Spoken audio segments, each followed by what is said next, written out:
just finished Permanent Record by Edward Snowden.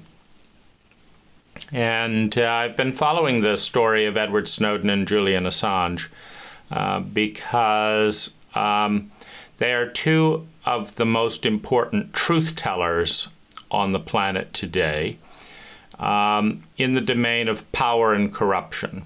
And so the nature of power in integrity and power in service is this contract with the people where the only way that anyone has power is if it is granted by the majority.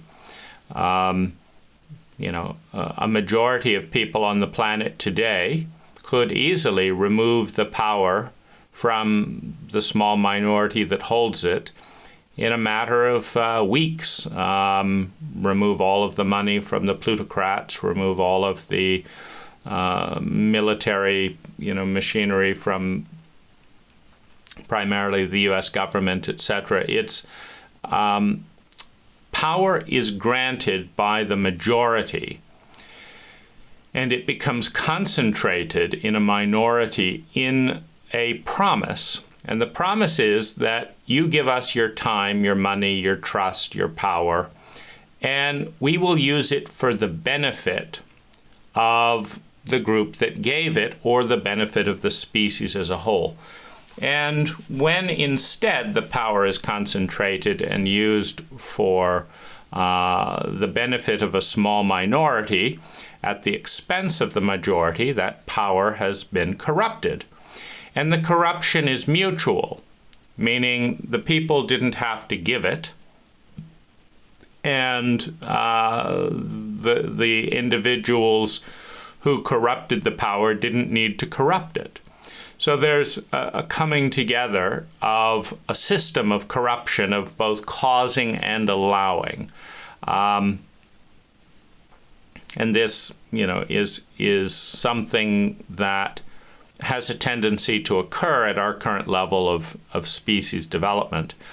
And the truth tellers are those who expose the violation of trust and the corruption of power. And invariably, they are punished in some form or another by those who hold power. And again, the question is, are they protected? Are they valued by the larger community? And this, to an extent, determines whether or not there are more truth tellers.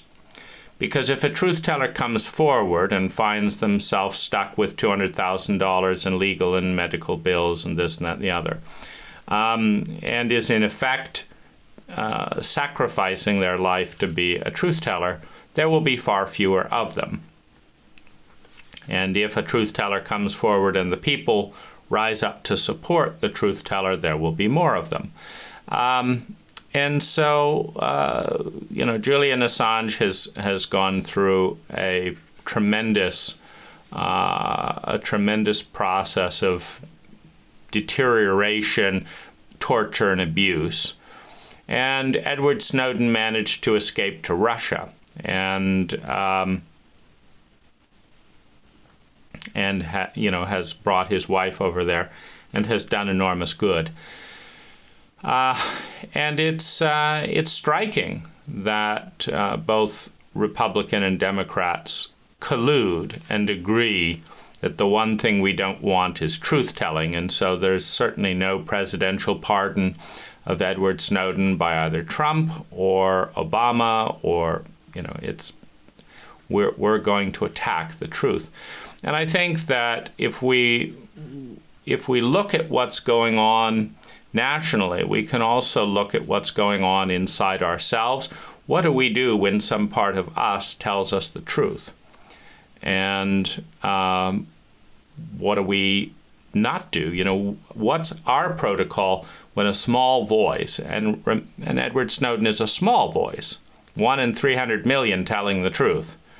What do we do when a very small voice in us talks about the corruption going on in our own lives? What do we do? Do we attack it? Do we tell it to shut up? Do we then really go after it? What do we do? And it's normal for the microcosm to reflect the macrocosm. So if we're in a country in which the country's attitude is general malaise or to blame and attack the government, but no one's really making sure that Edward's all right, what's going to happen to the truth tellers in us? And more importantly, what happens to a system when it is not only corrupted in terms of you have a concentration of energy that is used against the people who gave it that concentrated power? What do we do when that's happening, one, and two, when the truth that can interrupt that pattern is neglected? And so, so I think the story of Edward Snowden is a significant one, and a heroic journey with an invitation to each one of us to set out on such a path. And it's another book that I wouldn't have read without Audible, because it's just so nice to listen to a great book while going for a walk on the beach, while driving to work, while building a deck. And so that's another book to enjoy.